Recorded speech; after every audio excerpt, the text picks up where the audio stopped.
right. My name is Willie Struss, and this is Sara Vouthilak. And today is October 21st, 2010. We're here to interview Liese Jacobson about her life in Germany and the Holocaust experience for the Ames Historical Society. Before we discuss the Holocaust, but we would like some background about where you grew up and so forth. Could you tell us where you were born? I was born on April 22nd, 1922, in Nuremberg, Germany. Mm-hmm. You have other siblings? I have a twin brother. Twin brother. Is he still living? He's still living in New Jersey.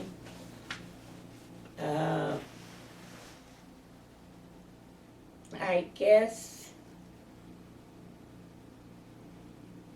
he's my only relative left. His wife died 6 months ago. He and his family, his wife died 6 months ago. His 2 children, and he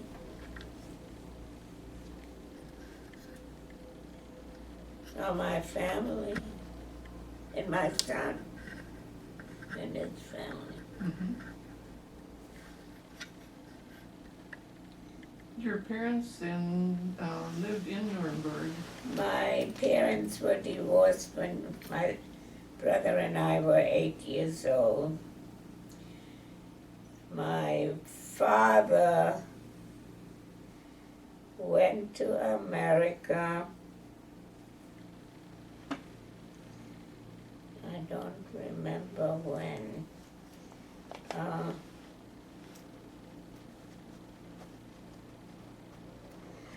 Probably before Hitler came.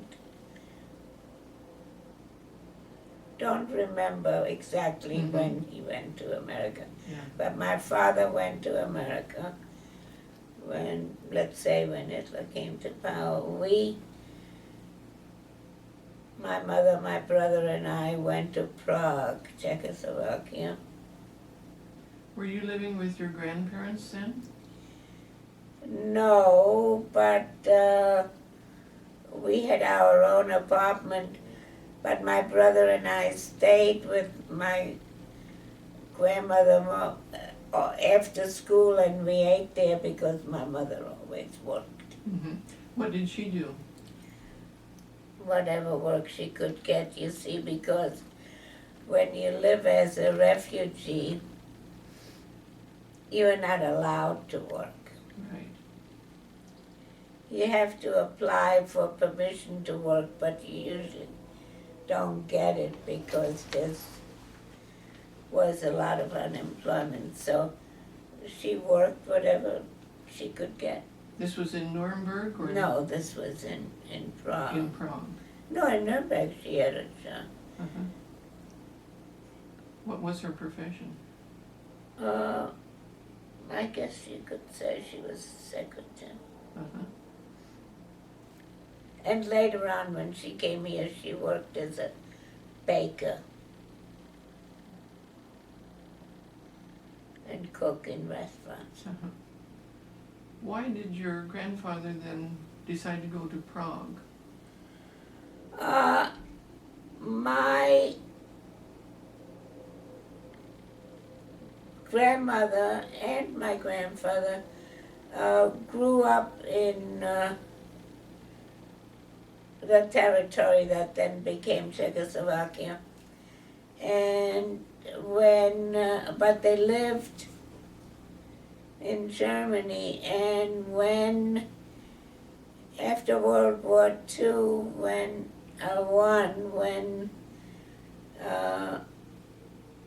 the country was founded, people got the choice of either get German or Czech, who lived in the area where they did, citizenship. Mm-hmm. And they chose German. They chose German. So we lived in Nuremberg.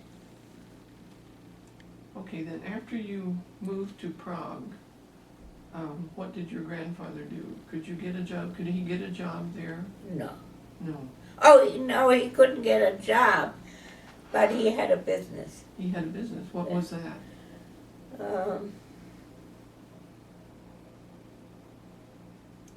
Making some kind of chemical products. Uh-huh.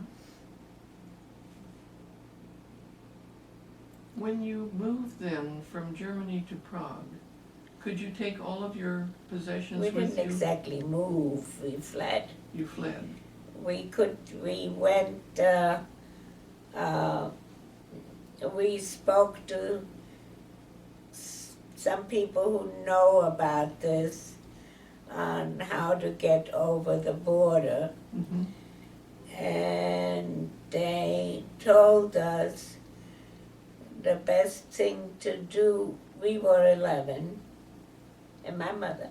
Mm-hmm.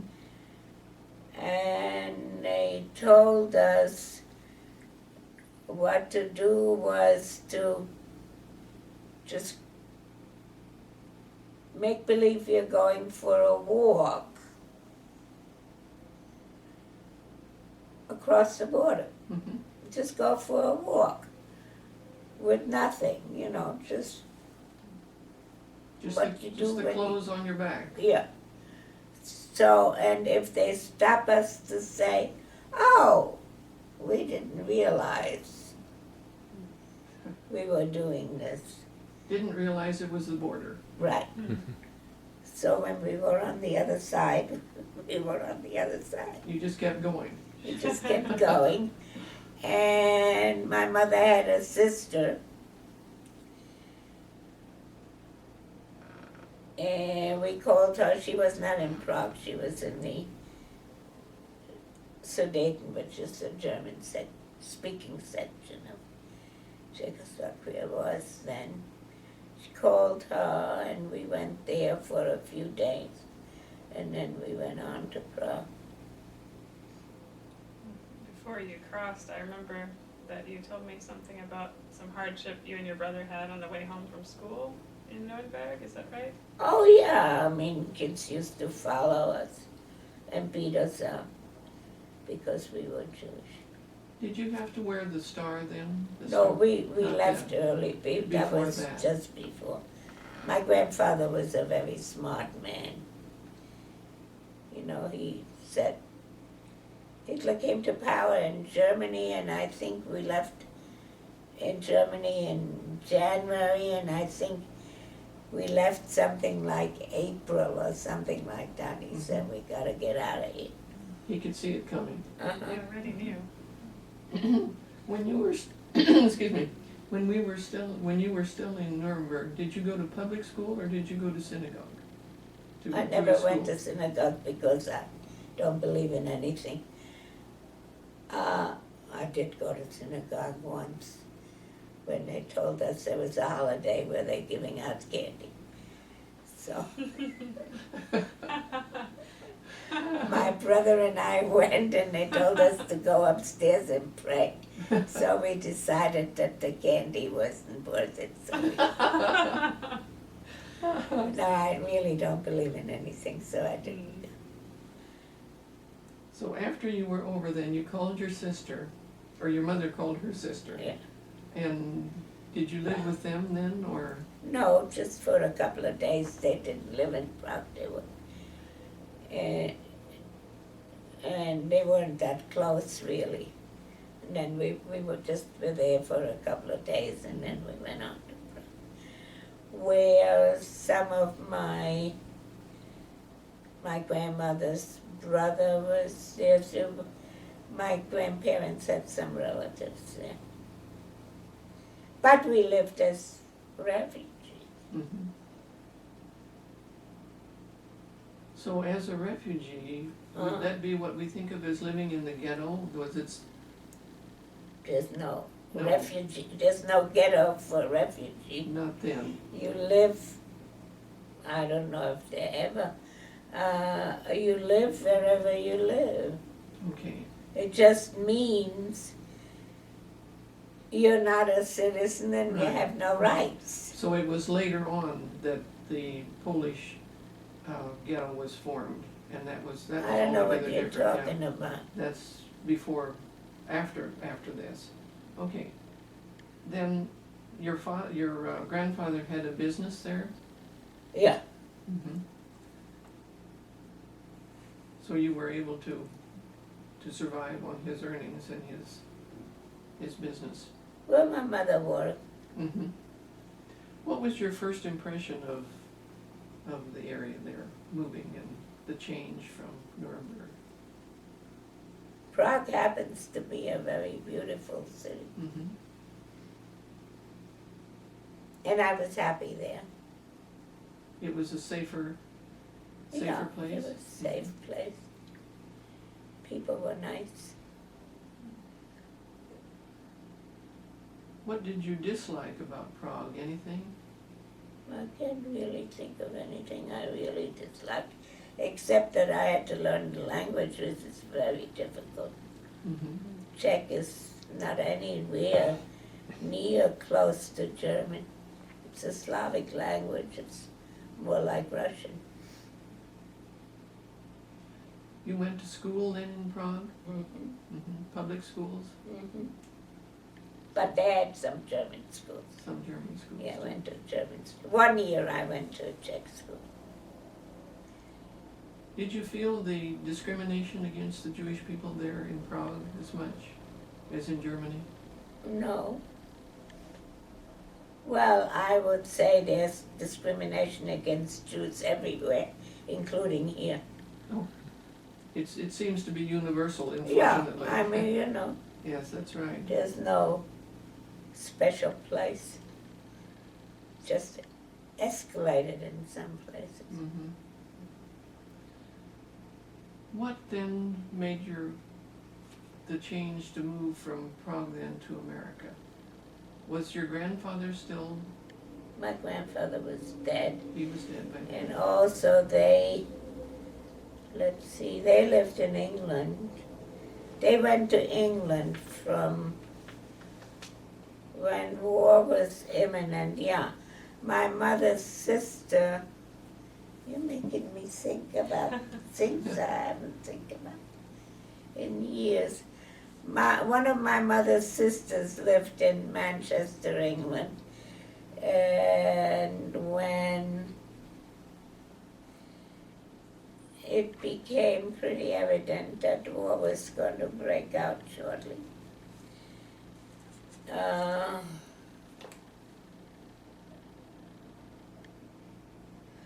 my grandparents went to England to be with her.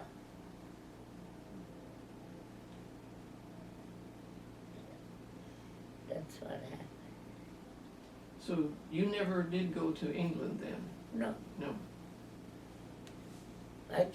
my brother, I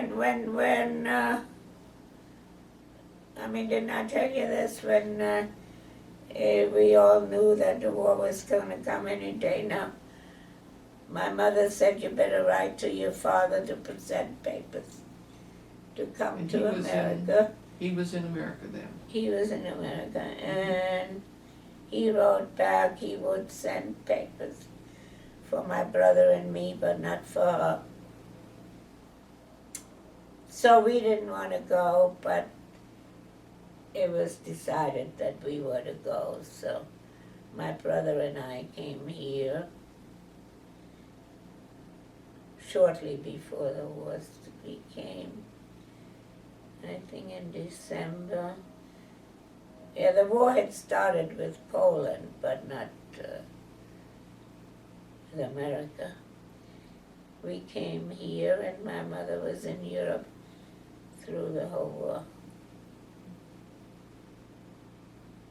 You were in New York at that time? We were in New York. I was in New York I lived in New York for 50 years, till I came to Ames. Did your mother stay in Prague during the war the whole time, or did she go elsewhere? No, if she would have stayed in Prague, she would be dead. She was very fortunate that somebody from some committee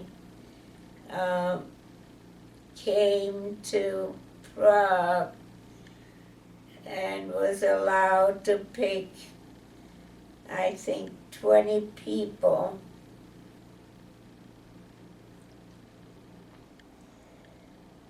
to get to Norway. And one of the stipulations was that they had to have someplace else where they could eventually go. So my mother was picked as one of them because we were here was one of the reasons. So she was in Norway, and then she lived in Norway during the occupation for a while. And she was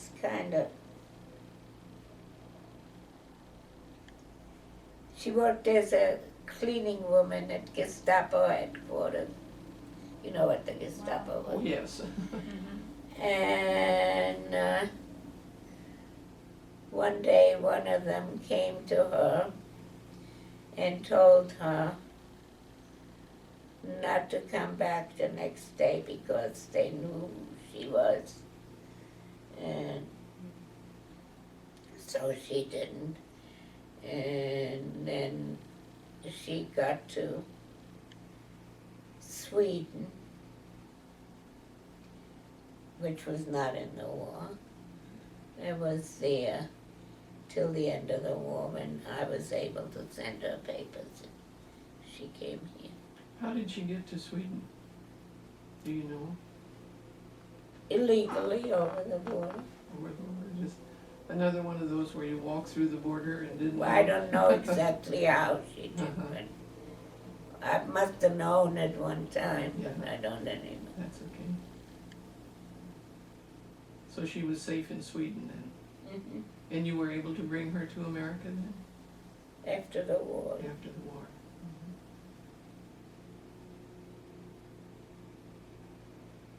Now you lived in New York Uh-huh. and you were married there Uh-huh.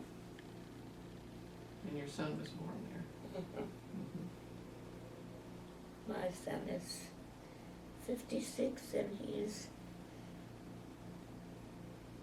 the chair of the geology department at ISU, and that's why I'm here now. Not because he's the chair of the geology, but because Because he's Because here. he's here. Right, yes. Well, you've certainly had an interesting life. I'd give it to you gladly. Switch it with you. So, do you like Ames? It's all right. That's all right. I usually say to people, if you have to live in Iowa, Ames is not so bad. Well, you have things going on here. You have all the performances at Mhm. ISU, and so it's not bad. What would your favorite memories of Nuremberg be? I was 11 years old when I left there.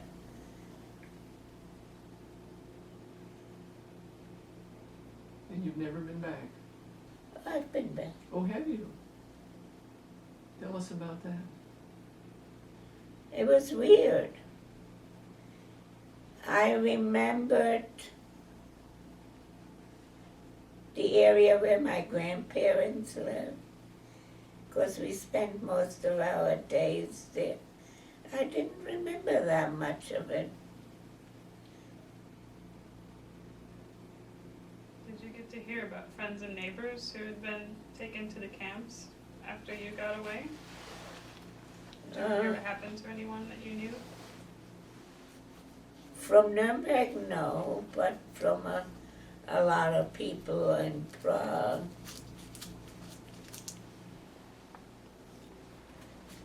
I mean, I knew a lot of people who were in camps. I knew a lot of people who got killed. See, in Europe it was different than here. In Europe you belonged to political parties. Mhm.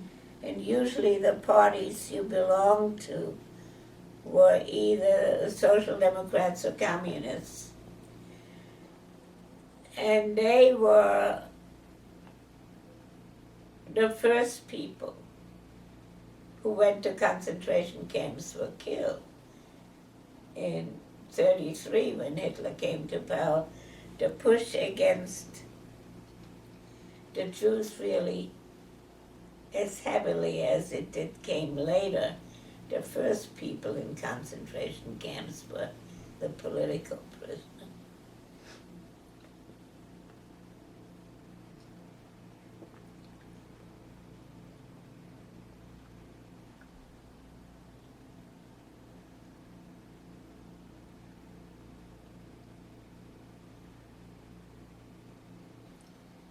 Trying to remember what impressed me when I went to Nuremberg, except certain foods I liked.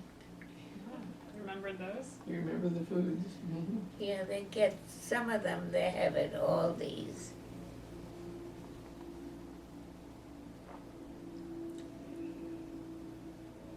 So you were back just once, or have you been back more times? I was back, before I was on oxygen all the time, I used to travel quite a bit. I was back more than once. Mm-hmm. Because, no, in Nuremberg I don't really have any people anymore, but in Prague I still people. Friends and relatives both, or just friends?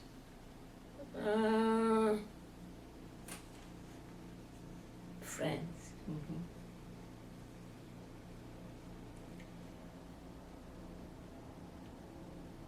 So what were you doing when you were in New York? You were working in New York when you had a family? I always worked.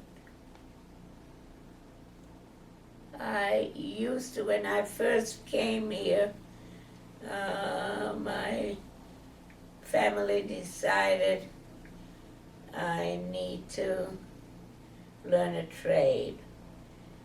So somebody knew somebody who had a business making wigs. So that's what I learned to do. Wigs. Oh, interesting. Not when you have to pull in one hair at a time. You wouldn't have selected that for No, yourself? I wouldn't have. But I did it for quite a while. And then during the war, I worked in a machine shop making parts for airplanes. Mhm. I decided I wanted to do that, and I enjoyed that. And then when I met my husband, who had an agency for entertainers, I worked with him. And when he died, I continued the business for a few years on my own till I decided I didn't want to work that hard. When you have your own business, you have to work very hard. That's true. And I got a job in an agency where we booked entertainment on ships, on cruise ships. Did you ever get to take a cruise on those ships? Oh yeah, I gotta take a few cruises. And then I came here, and my son said, "Why don't you take a cruise sometimes?" And I said, "'Cause I can't get my head around having to pay for a cruise." But actually, eventually I took one with the bank. Mm-hmm. So when you were working and took the cruises before, you didn't have to pay for it? Well, of course not, it was part of the Part job. of the job. That sounds like a wonderful job. It wasn't bad. It wasn't bad. Where did you get to go, or where did you decide to go? They were mostly in the Caribbean. There was one though that was the nicest I ever took.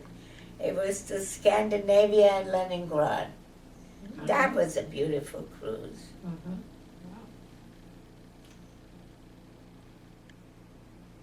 The ones in the Caribbean, it's all the same. You said that your view has changed since you lived in New York. I think that you told me about a beautiful view you had in an apartment that you lived in for a while. I lived there for a long time. I had a beautiful view here. Yeah, when people tell me about my nice view here, say you don't know what a view is. Well, what could you see from your apartment? Well, I lived on the highest spot in Manhattan on the 21st floor. And this was like 200th Street. And I could see down to the Statue of Liberty. Wow. Really, that is a view. Yeah. Yeah. And upstate New York. Mm-hmm. And New Jersey. In New Jersey. And Long Island. Mm-hmm. See the Hudson River view too? Yeah, I lived. I had the kind of view when a grocery boy used to come to bring me groceries and could see the windows from the door, would say, could I go to the window and look at the view? It's the Nice. kind of view and now I look at the parking lot. And people come in and still say, what a view. Yeah. Well, it's better than a brick wall, but I guess. yeah. Yeah. Is there anything that you'd like to say about where you grew up, what you'd like to tell people that they should remember about the war, about what happened or anything? Would you like to leave a message to the younger generation? My message is that fascism is bad. Yes.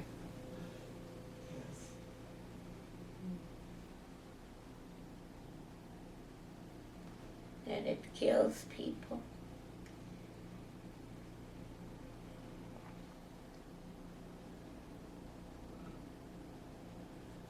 To someone who didn't know anything about Hitler, can you describe anything that would mean something to the younger generation now about what he did or?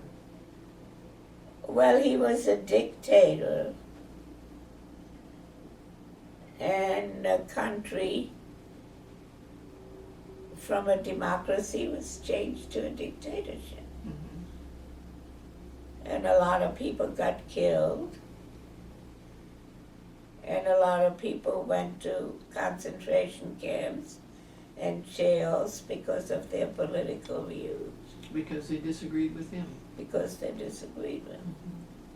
So free speech was, No, there's no such thing as a free speech in a dictatorship.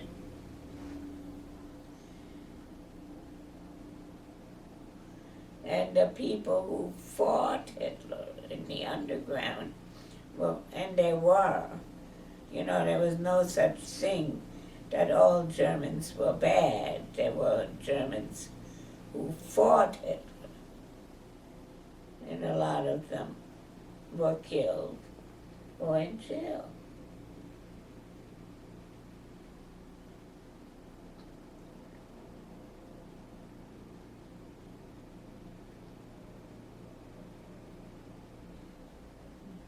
Well, it certainly changed your life, having him come to power.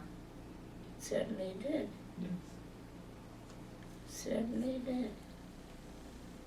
Who knows what I would have become?